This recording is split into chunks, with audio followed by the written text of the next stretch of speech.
మన కథ మాథ్యూ అనే ఒక అభాగ్యుని చూపించడం స్టార్ట్ అవుతుంది. జీవితంలో గర్ల్ ఫ్రెండ్ లేదు, డబ్బు లేదు, టాలెంట్ ఉందో లేదో కూడా క్లారిటీ లేదు.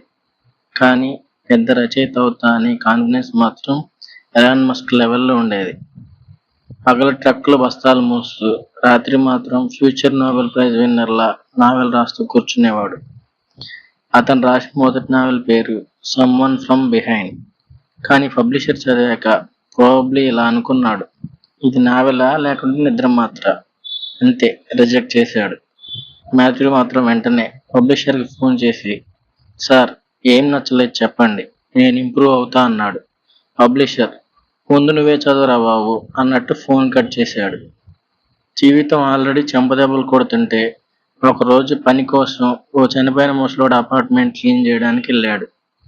ఆ ముసలోడి పేరు లియోన్. ఇంట్లో బుక్స్ చూస్తే అతను చదివేవాడని అర్థమవుతుంది. కానీ డస్టీ కప్బోర్డ్ మీద ఒక డైరీ పడింది. అది చదివి మాథ్యూ ఒక్కసారిగా అవాక్కయ్యాడు. అయ్యో, అసలు రైటర్ అంటే ఇలా రాస్తారా అని షాక్ అయ్యాడు. లియోన్ అల్జీరియా వార్లో సోల్జర్గా ఉన్నప్పుడు రాసుకున్న డైరీ అది. అందులో emotions, guilt, blood, war, horror అన్నీ మాథ్యూ డేంజరస్గా రాసి ఉన్నాయి. మాథ్యూ తన ఓన్ నావెల్ గుర్తొచ్చి ప్రాబబ్లీ సిగ్గుతో బాత్రూంకి వెళ్ళి ఏడ్చుండాలి. అక్కడే వాడికి మహాపాపపు ఐడియా వచ్చింది. ఇది కొంచెం నేమ్స్ మార్చి నా నావెల్లా పబ్లిష్ చేస్తే ఎలా ఉంటుందనుకున్నాడు. అంటే బేసికల్లీ క్రియేటివ్ ఇన్స్పిరేషన్ కాదు, డైరెక్ట్గా literacy theft with extra steps. అలాగే బ్యాక్ స్టాండ్ అనే నావెల్ పుట్టింది. మరి డైరీ బర్న్ కూడా చేశాడు. ఎందుకంటే ఎవిడెన్స్ ఉంటే ఫ్యూచర్లో జైలుకి డైరెక్ట్గా టికెట్ ఉంది కదా. పబ్లిషర్ చదివి మాస్టర్ పీస్, మైండ్ బ్లోయింగ్ అని మెచ్చుకున్నాడు. రీడర్స్ చదివి జీనియస్, జెన్యూన్. ఎల్ఐస్ చదివి వావ్ ఎంత డెప్త్. కానీ అసలు డెప్త్ మాత్రం లియోన్ డైరీలో ఉంది. మాథ్యూ మీన్వైల్ నాకు కూడా టాలెంట్ ఉందేమో అని సెల్ఫ్ కాన్ఫిడెన్స్ బిల్డ్ చేసుకుంటున్నాడు. 3 yearsలో వాడు ఫేమస్ ఆథర్ అయిపోయాడు. డబ్బు, fame, beach house, rich girl friend అన్నీ వచ్చాయి. కానీ ఒక చిన్న సమస్య, వాడు నెక్స్ట్ నావెల్ రాయలేకపోతున్నాడు. ఎందుకంటే టాలెంట్ అమెజాన్ డెలివరీ లాంటిది కాదు. ఒక్కసారి ఆర్డర్ చేస్తే మళ్ళీ వచ్చేది కాదుగా. పబ్లిషర్, నెక్స్ట్ మనస్క్రిప్ట్ ఎక్కడ? Matthew, coming soon.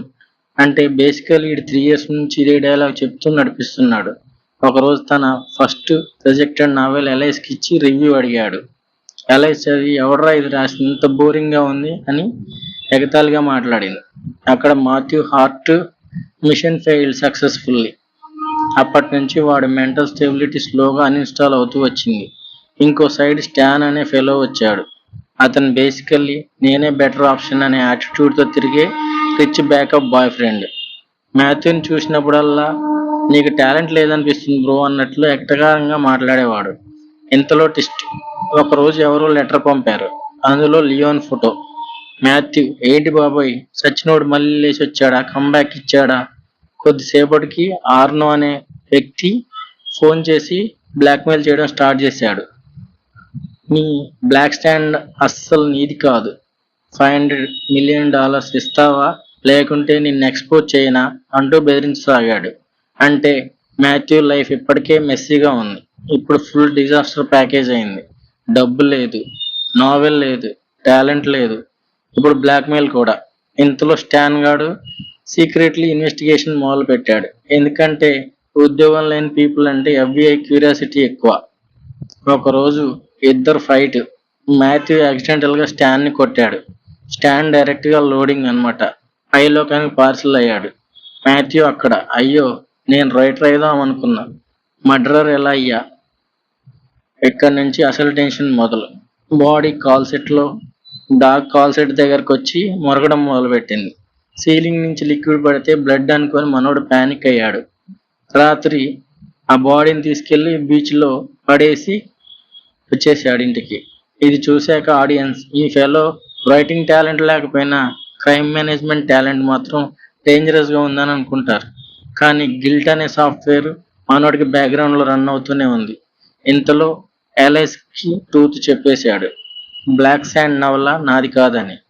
Audience expect చేసింది, వెంటనే చెంపదెబ్బ కొట్టింది. కానీ ఎలైస్, పర్లేదు డార్లింగ్, ప్రేమే ముఖ్యం అంటూ టాక్సిక్ రొమాన్స్ మొదలుపెట్టింది.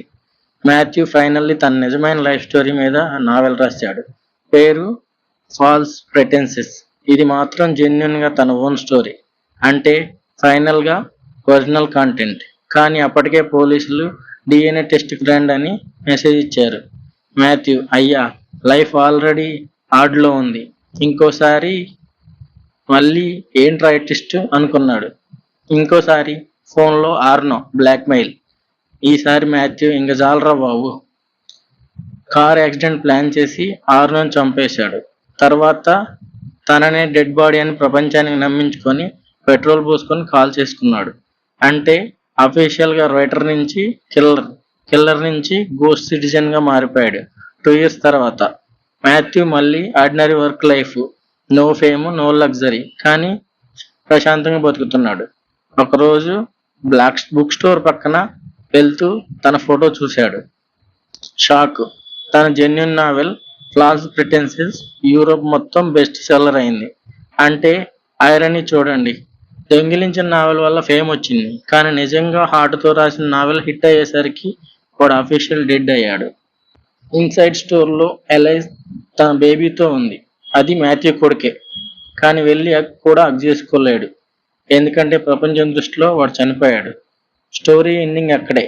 మొత్తానికి ఈ కథ చెప్పే మోరల్ ఏంటంటే టాలెంట్ లేకపోతే మోటివేషనల్ కోట్స్ పెట్టుకోవచ్చు, కానీ మర్డర్ చేసి పాలిగరిజం కవర్ చేయడం మాత్రం ఓవర్ డెడికేషన్.